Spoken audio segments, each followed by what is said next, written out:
Welcome to Radio Public Library and Primary Care Network co-sponsored program, Health Café. Today's topic is chronic and persistent pain, and we are very happy to present to you Dr. Willem Myberg, family physician, Jennifer Howe, primary care network pharmacist, and Janie Valen, also primary care network psychologist. Please welcome Dr. Willem Myberg, who will start our presentation today.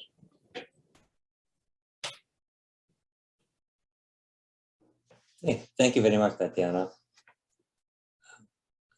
Next slide, please.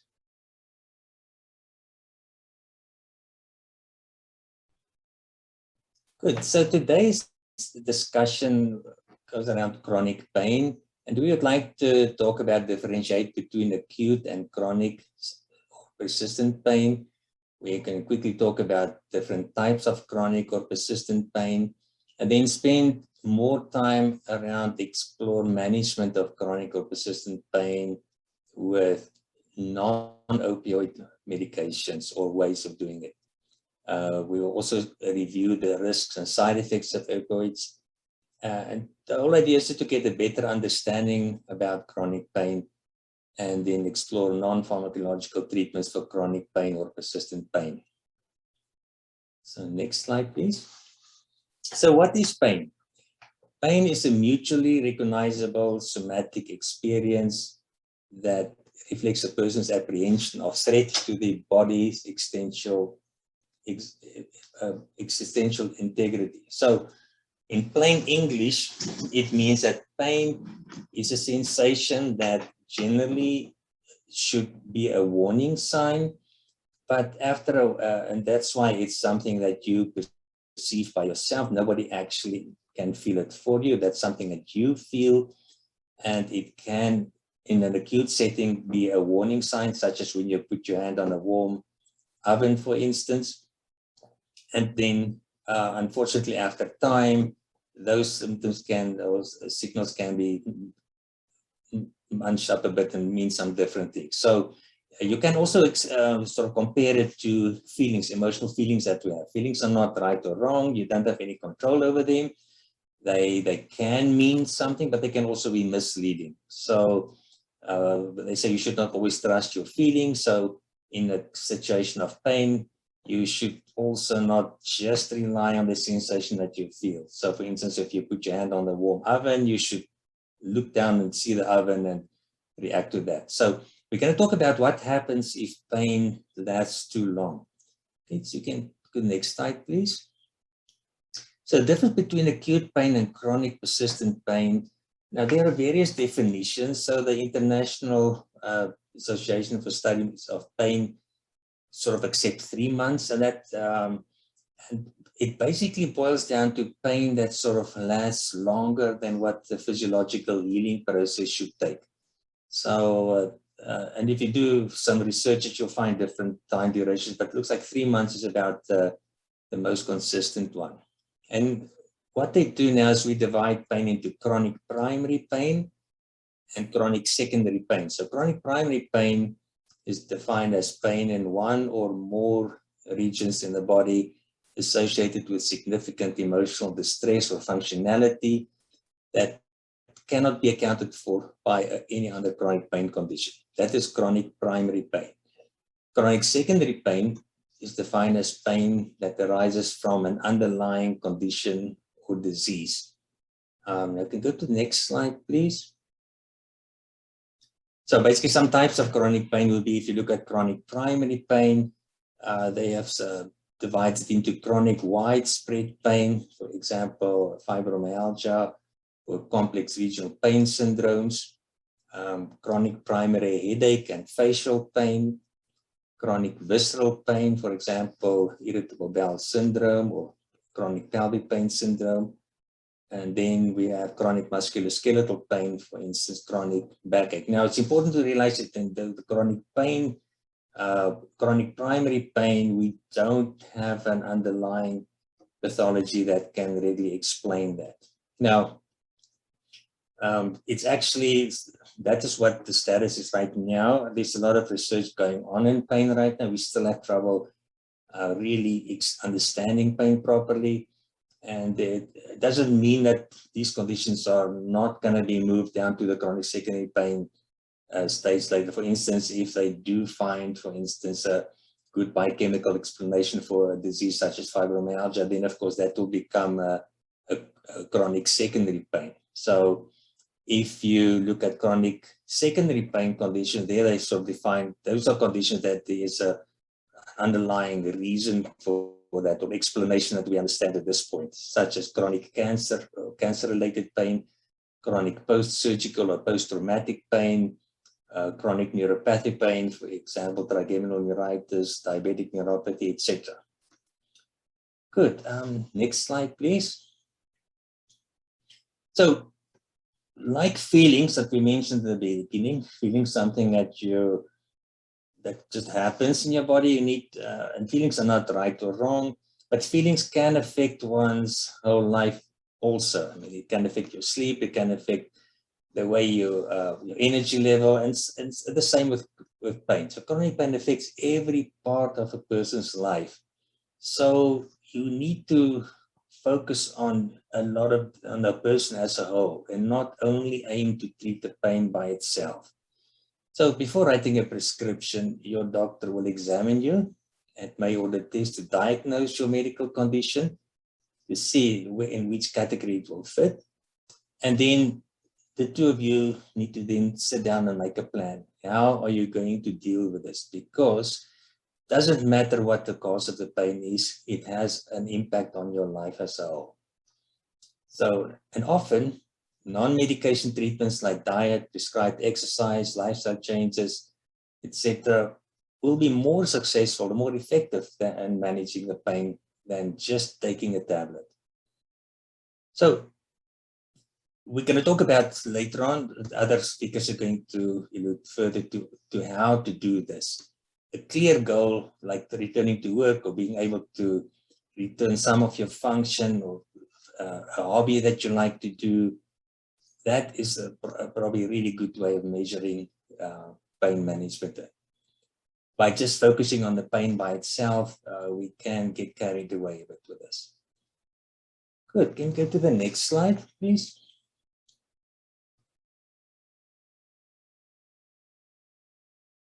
Right. So I'm going to pass on to Jennifer. Jennifer Howe, our pharmacist, and she's going to start the discussion from here. Thank you. Thank you, Dr. Myberg. So, as Dr. Myberg indicated, medication is part of the management quite often for chronic or persistent pain.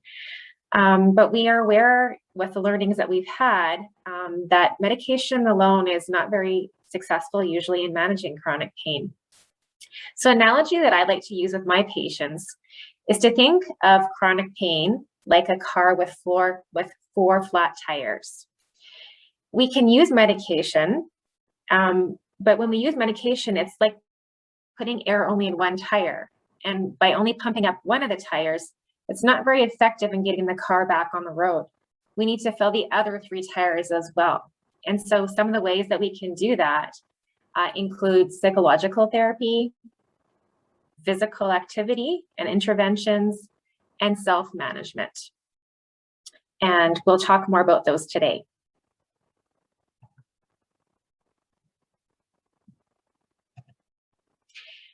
So I'm going to focus primarily on medication today, being that I'm the pharmacist in the group. So prior to starting medication therapy for chronic or persistent pain, it's really important that we discuss with our patients what to expect from medication. It doesn't matter what medication that you're given for chronic pain, but it's important to realize that medications do have limits to their effectiveness in managing pain.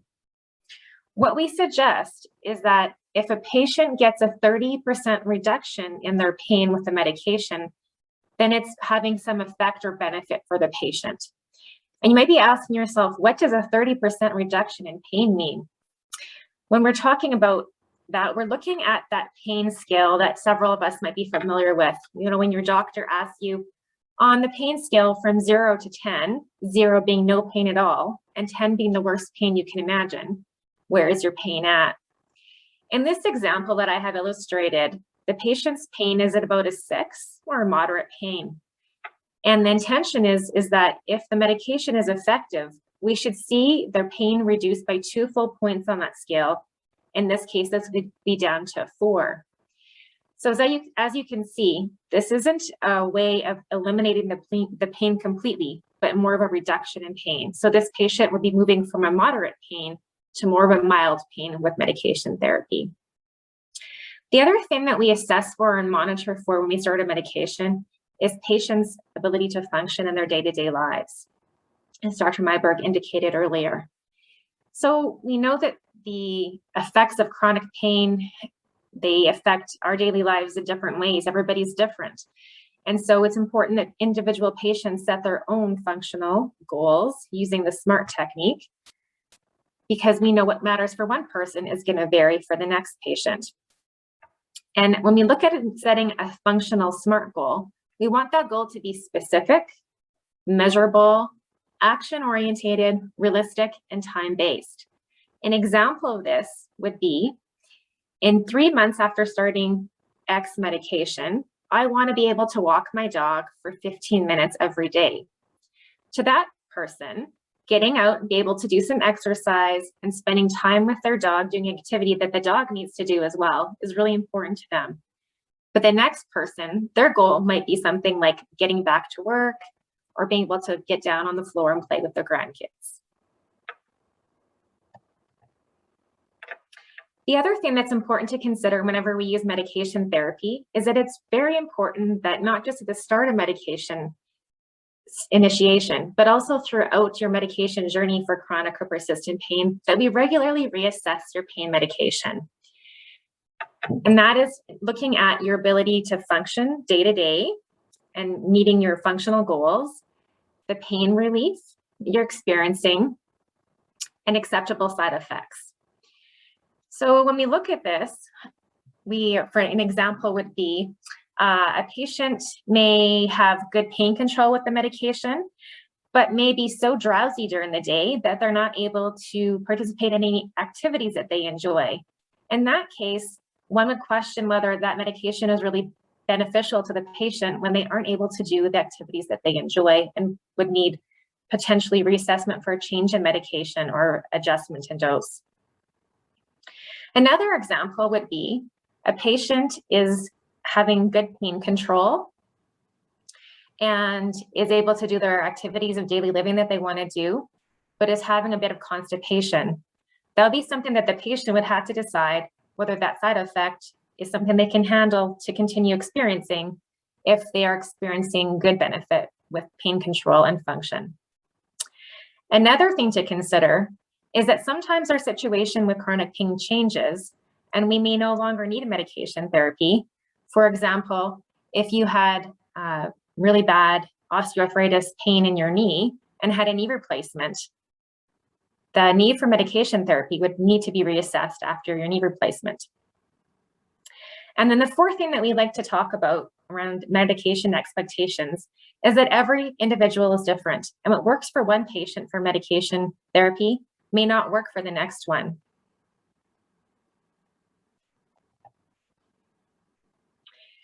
So when we're looking at starting a medication, other things we consider or think about is what kind of pain does the patient have? We want to choose a medication that is appropriate for that type of pain, as not all types of pain are treated the same. And as Dr. Myberg indicated, there's several types of pain. So your pharmacist and your doctor can help to identify what medication is the best and work with you in regards to this. The other thing that's important is that we usually only like to start one medication at a time for chronic or persistent pain. This allows us to more accurately assess for any benefit and for side effects of medication.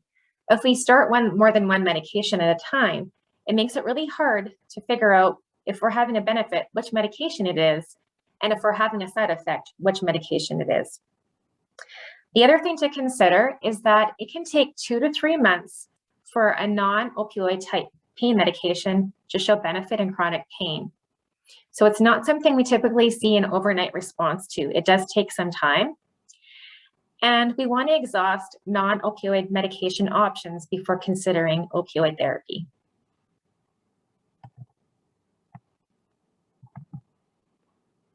So you're probably wondering, what is this lady talking about when she's talking about non-opioid and opioid therapy? Well, I'm going to answer that for you next. Non-opioid medications for chronic pain includes some of these medications listed on this slide. This is not a complete inclusive list by any means, but these are the most common medications we use for chronic pain. So I'm sure most of you are familiar with the analgesic Tylenol or acetaminophen, and anti-inflammatories or NSAIDs like ibuprofen, also known as Advil, naproxen, known as Aleve, diclofenac, known as Voltaren or Arthrotec, and Celebrex. You also might see some topical products like A535 and Voltaren or diclofenac gel. A couple other interesting class of medications have been found to be effective, particularly for neuropathic type pain, or anticonvulsants such as gabapentin, pregabalin or Lyrica, and carbamazepine, and antidepressants including amitriptyline, nortriptyline, duloxetine, known as Cymbalta, and venlafaxine, known as Effexor. Opioids, what are they? Opioids, more commonly probably known as narcotics, are a strong group of medications used to treat moderate to severe pain. They include oxycodone, also known as Oxyneo or Percocet, morphine, known as Emezolon or MS-Contin, Statix, hydromorphone, known as Hydromorphcontin or Dilaudid, fentanyl, known as Duragesic, codeine, known as codeine Contin or Tylenol 1s, 2s, 3s, or 4s, tramadol, known as Tramacet, or bupropion, which is Butrans. These medications are typically prescribed for short-term pain, like if you've broken a bone or if you've had a recent surgery, and for palliative or end-of-life pain, such as that found with cancer or other illnesses. The use in chronic pain is limited because although opioids can be very effective, especially initially, it's common for them to become less effective over time because tolerance develops. This leads to us having to use higher doses of the opioid to manage your pain and increased risk of side effects. So what are the side effects and risks of opioids? First of all, I want to let you know that up to about 80% of patients do experience some type of side effect with opioid medication. Some of the most common ones that we do see include sleepiness or drowsiness during the day, nausea, and potentially even vomiting, constipation, itching of the skin, sweating or hot flashes, opioid-induced hyperalgesia. And this is a term that I wanted to provide a bit more explanation to, because it's one that everyone isn't familiar with. What that refers to is pain that worsens over time or that spreads from one place in your body to another area where the pain wasn't initially. And this typically occurs with an increased dose in opioids, or even in some cases, just with the initiation of an opioid therapy. We know that this is a situation when we reduce the opioid and the pain goes away.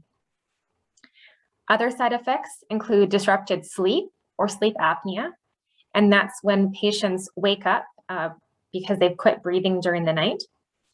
And as a result, these symptoms can result in tiredness during the day. A decrease in sex hormones, such as testosterone and estrogen, can also occur, leading to low energy levels, decreased mood, difficulties with sexual health, and osteoporosis. Other concerns include the fact that it can decrease your immune system response. We see patients also with a decrease in memory or thinking ability. They often describe it to us as being like in a fog. An increased risk of having a car accident or a fall. And that's because of that drowsiness that we've talked about and the decreased thinking ability. Additionally, we see opioids can also affect our balance and result in falls. And an increased risk of depression. More serious side effects include addiction and accidental overdose and death. And I'm sure you've heard about this in the news, as it has become a bit of a concern, not just in Alberta or Canada, but in North America with opioid-related deaths. This isn't happening just alone with street opioids, but also with prescription opioids too. To minimize this risk, it's important that you don't take more opioid than prescribed by your doctor. You want to make sure that you store your opioid in a locked medication cabinet so children and other people cannot access it. It's important to try to avoid combining opioids with other sedating agents like sleeping pills and alcohol, because that can increase the sedation. And we also recommend that everyone who's on an opioid therapy, that they have an naloxone kit at home. In the event that there was an accidental overdose, those effects could be reversed and death can be prevented. So I think it's important for us to look next at the difference between opioid dependence and addiction. Most people that take opioids for a long time do become dependent on their opioid therapy. And that's because of the changes that occur in the body. And then as a result, the body gets used to having the opioid there. So as a result, if they suddenly stop taking that opioid therapy, they experience withdrawal symptoms, which feel like a really bad flu and can include feeling anxious or restless, sweating, chills, runny nose, watery eyes, yawning, muscle aches, nausea, vomiting, diarrhea, stomach cramps, difficulty with sleep, and pain. Opioid addiction, on the other hand, is more rare and occurs when people lose control and have an overwhelming craving to use opioid therapy, despite having negative consequences of using opioids. Some examples of this might include a patient's reduced capacity to be able to work, function at home in terms of their ability to contribute to family life and friendships. And we see this happening sometimes with opioid therapy. I heard an analogy one time that addiction is similar to a person who has been left in the desert without food or water for several days. All the person that's laying in the desert can think about is getting a drink of water to quench their thirst. This is similar to a patient that has opioid addiction. All they can think about is getting an opioid.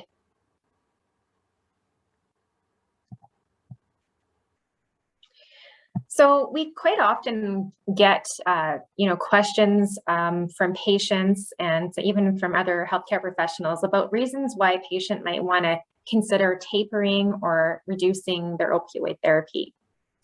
They might be worried about long-term health and side effects that we talked about. And these risks do increase with patients as they age and with the metabolic changes that we see sometimes with other health conditions. Feeling trapped by opioid therapy and not being able to stop their opioids because they get withdrawal symptoms. Still having lots of pain or not being able to do the functional activities that they'd like to do, even though they're on an opioid. So a sign that it's not really doing its job. Worried about accidental overdose or worried about judgment or stigma. So if you're wondering about how to go off opioid therapy, the biggest take-home point that I can give you is it's really important that you don't stop your opioid therapy cold turkey. I recommend that you ask for support from your family physician. He or she can refer you, if they would like, to a primary care network pharmacist, such as myself, to help to sit down with you and develop a plan to taper your opioid therapy slowly and to minimize the withdrawal symptoms, and also provide you with support during your taper. Next, I'm going to hand the mic over to Jenny Wallen, our psychologist. Okay. Hello and welcome, Facebook community. Sorry, this slide is a little bit fuzzy. I took the picture from the internet.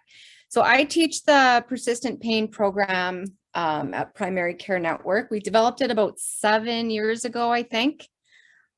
based on all the information that Jen just shared with you guys, that we're aware that medication is just a piece of it, and that there's a large piece that we can actually address that could make a huge influence on your guys' pain. And actually, I would include the words pain, disease, and illness, because in our program, we get the persistent pain program, we get people that have MS, autoimmune, all sorts of autoimmune conditions, surgeries gone wrong, arthritis, cancer pain. People are kind of dealing with everything. And they're basically, when they come to our program, I think a lot of them are quite injured because they've been dealing with this for such a long time, and they're starting to get the message from most of their medical field that there's nothing more that they can offer them, that this is kind of the best, medications that they've done is kind of their best opportunity to help them. But other than that, they're kind of at a loss as to what more that they can do.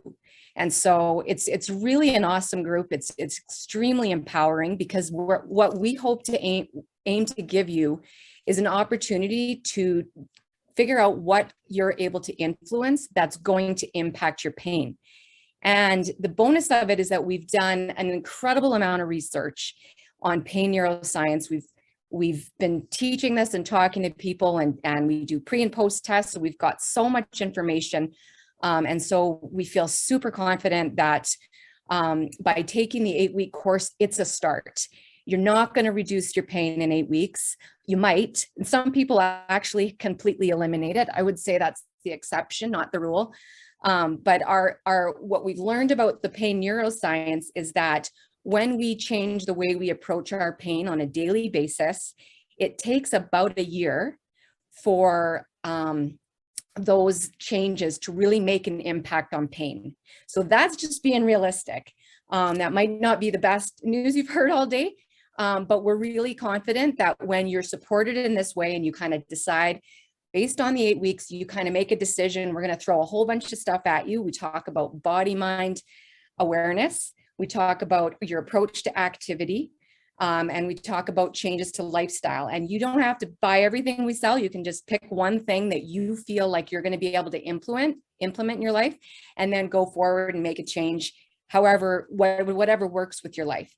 So you'll see my slide. It says biology, social, psychological. So we call this the biopsychosocial model of health. So Dr. Nyberg said, we want to look at the person as a whole, right? We don't want to just look at this as you're not your pain, right? There's what else is going on in your life. And that's really what we get you to really be curious about in the program. So we don't really focus on the bio piece, because most of us that teach it aren't physicians.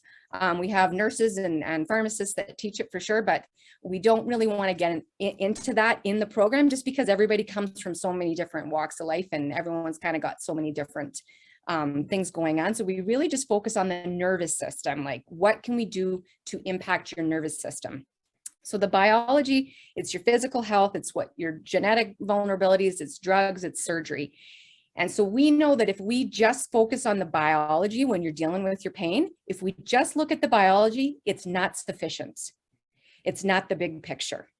So if we can help you look at influencing your social, which talks about peers, family circumstances, family relationships. So none of us, well, I guess I shouldn't say none of us, I mean, pain is very isolating. And so we really want to help you guys make that connection between isolation and your pain actually going up, and the importance of staying in community more than ever. And so that's another wonderful thing about the group, is we're addressing the social circle, because you're in a Zoom. Unfortunately, it's still doing Zoom until January, but you can be in a community of people that are all experiencing very similar things. And that can be, I mean, one of the biggest things that we hear from people that take the group is like, it's just so good to know I'm not alone. And that the positive experiences and the positive emotions that you're going to feel by being able to be heard and validated and sharing in a big group, that impacts your pain, that impacts biology.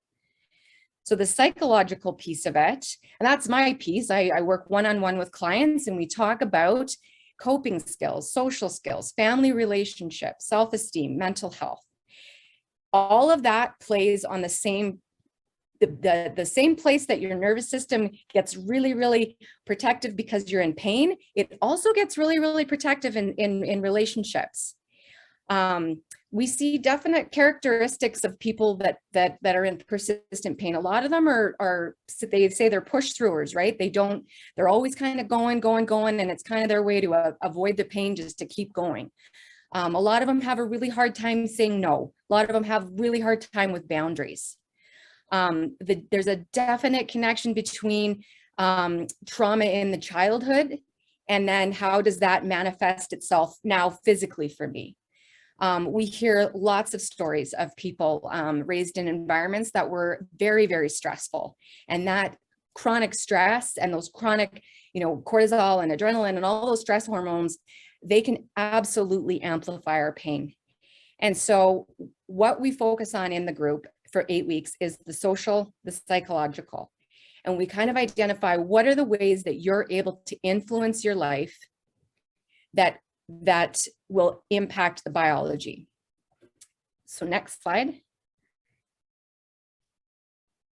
These are some really practical resources. I only put a few on because I didn't want to overwhelm everybody. And then if you do end up coming to our group or want more, just let the Red Deer Public Library know, and I can get you a whole whack of list of things. These are my favorites. These are the ones I think we get the most feedback on. If you haven't heard of Gabor Mate, you gotta Google him. He's been a mentor of me. I read his book 15 years ago, and it absolutely changed my life. He's a physician from Vancouver. He worked in palliative care unit. He's done a lot of work on chronic pain. He wrote the book When the Body Says No, and then the other title is The Hidden Cost of Stress. This is an absolute must read. It makes the connection between how do I show up in my life and how does that impact my disease, pain, illness? Things that you may never have thought of, or things that you've always sort of intuitively known but never really addressed. And he gives you some really practical things, and it's a very validating book.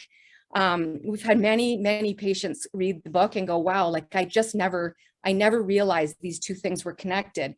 And what that does is it gives you an incredible amount of influence in your life. It gives you permission to set boundaries. And when, his big thing is when you start taking care of yourself and your needs, the pain, the disease, the illness, it might not be so needed anymore. That doesn't mean cure, that means healing, right? So that book has really informed a lot of our program. The Brain's Way of Healing is another wonderful book. His rhyme that he says a lot in his book is neurons that fire together, wire together. And that kind of explains the way pain in the nervous system, how we learn pain. And we talk a lot about that in the group as well. And in his book, he's got chapter 1. If you just kind of have, go into the library and want to just read the first chapter, you'd get a lot of really great information. One of the physicians talks about how he dealt with his pain non-medically. And it's a great story. The third book that I recommended is The Body Keeps Score by Bessel van der Kolk. He's a trauma specialist as well, and has talked a lot about how he sees trauma and different life events show up in the body and how that impacts pain, disease, illness. So it's really getting you to look at the big picture. Not just what are my symptoms and how bad is my pain and what's my pain score, but what's going on in my life? How are my relationships? Am I depressed, isolated, lonely? What are the things that, a lot of us, when we're in pain constantly, we stop doing the very things we need to do to stay well, because we end up developing this sort of narrative that we can't do anything anymore. I'm in pain. I used to do this. I can't do that anymore. And we end up with really sort of severe thoughts in our brain that really make it hard to do well. So I think being able to address those issues, of course, therapy, I'm biased because that's what I do, but I think it's incredibly helpful teaching you, how to show up differently in your relationships, just really looking at that piece of it. And then just getting curious about how does that impact my pain? The final thing that I shared with you, it's an awesome resource. If you have Instagram, Curable Health is also an Instagram account that you can follow. But there's also a website if you don't have Instagram. It's like a little blue circle. I'm going to actually just bring it up for you. It's absolutely awesome. It's free. I think you can pay if you want to be part like of their groups and stuff, but I don't know if that's, but it's like a blue little circle with a C.